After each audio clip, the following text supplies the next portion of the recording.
అన్నా నమస్తేనే. నమస్తే అన్న. మేడ్చల్ జిల్లా ఎంఆర్పిఎస్ మన జిల్లా అధ్యక్షులు మీరు.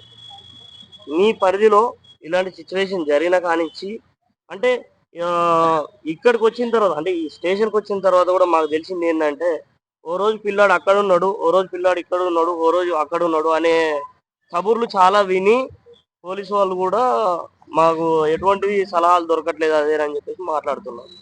మరి అలా చేయించడానికి స్కూల్ యాజమాన్యం పనిచేస్తుందా? లేకుంటే వాళ్ళే కల్పితంగా పిల్లలు చెప్తున్నారా? లేకుంటే ఇలాంటి వాటి మీద మీరు ఎలా చర్యలు తీసుకుంటారు? ముందుగా ఏదైతే జాన్స్ అకాడమీ ఉందో అకాడమీ నుంచి 13వ తారీఖున మిస్ అయినటువంటి విద్యార్థి 10 రోజులు గడుస్తున్నప్పటికీ కూడా ఆచూకీ తెలియకపోవడం అనేది ఒక విచారకరమైనటువంటి సంఘటన. అందులో భాగంగానే వాళ్ళ మనోధైర్యం కోసం అయినప్పటికీ మరి మరి అన్ని సమస్యలకు ఒక పరిష్కార మార్గం చూపిస్తున్నటువంటి పద్మశ్రీ మందాకృష్ణ మాదిగ గారి దగ్గరికి వెళ్తే మాకు న్యాయం జరుగుతుందని నమ్మి ఈరోజు ఉదయం అన్నగారి దగ్గరికి విద్యార్థి ఒక తల్లి కల్పన గారు అలాగే వాళ్ళ బంధువులు రావడం జరిగింది.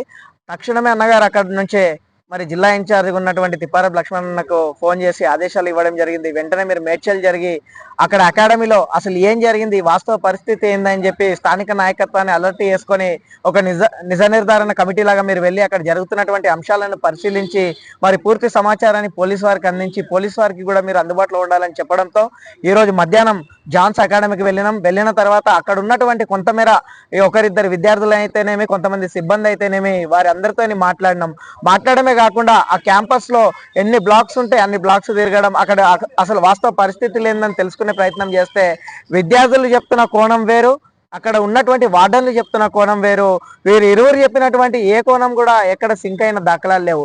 ఉదాహరణకు ఒక ప్రభుత్వ కళాశాలలే కానీ ప్రభుత్వ పాఠశాలలే కానీ అది రెసిడెన్షియల్ సమక్షంలో నడుస్తుంటే వాటికి మానిటర్ వ్యవస్థ ఎంత పగడ్బందీగా ఉంటుందో మనం చూస్తాం.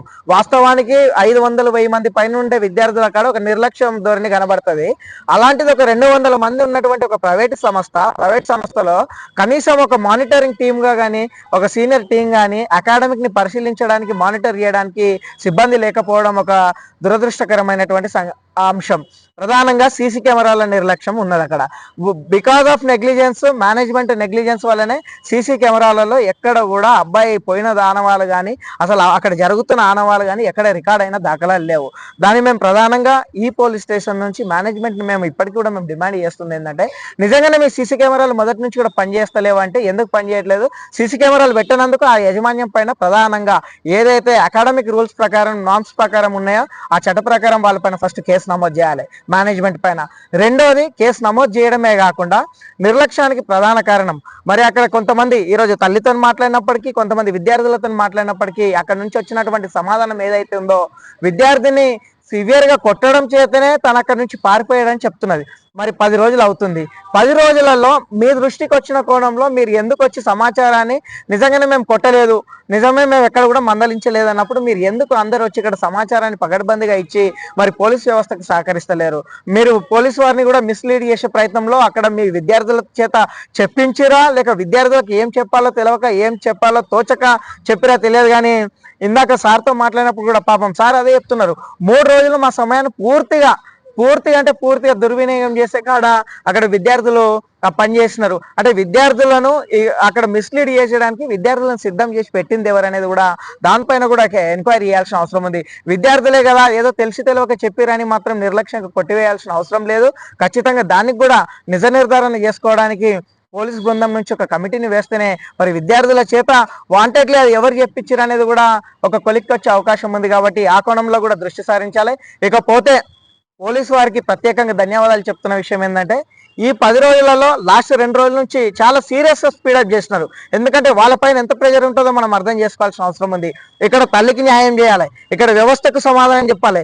సేమ్ టైం ఈరోజు ఎంఆర్పిఎస్ నాయకత్వం అంతా ఈ అంశంలో ఇన్వాల్వ్ అయి ఉన్నది. కాబట్టి ఇది సీరియస్ ఒక సెన్సిటివ్ డెలికేట్ అంశంగా మారకుండా చూసుకునే ప్రయత్నంలో వాళ్ళు అన్ని తగు జాగ్రత్తలు తీసుకొని వాళ్ళ ఇన్వెస్టిగేషన్ ప్రాసెస్ని స్పీడప్ చేశారు. కాబట్టి వారికి ప్రత్యేక ధన్యవాదాలు తెలియజేస్తున్నాం. ఖచ్చితంగా ఇప్పటికైనా ఏదైతే తల్లి 8 మంది పైన తన ఎవరైతే అనుమానాన్ని వ్యక్తపరిచిందో ఆ 8 మందిని విధిగా ఖచ్చితంగా ఇంట్రాగేషన్ చేయాల్సిన అవసరం ఉంది. ఆ కోణంలో ఇంట్రాగేషన్ చేస్తే ఖచ్చితంగా విద్యార్థి పోయిన దాఖలాలు ఎక్కడ పోయిండు, ఎందుకు పోయిండు, ఖచ్చితంగా విద్యార్థి దొరికే అవకాశాలు ముమ్మాటికి మెరుగ్గా ఉంటాయి. కాబట్టి ఆ కోణంలో కూడా పోలీసు వారు విచారణ ప్రారంభించాల్సిందిగా విజ్ఞప్తి చేస్తున్నాం. ధన్యవాదాలు.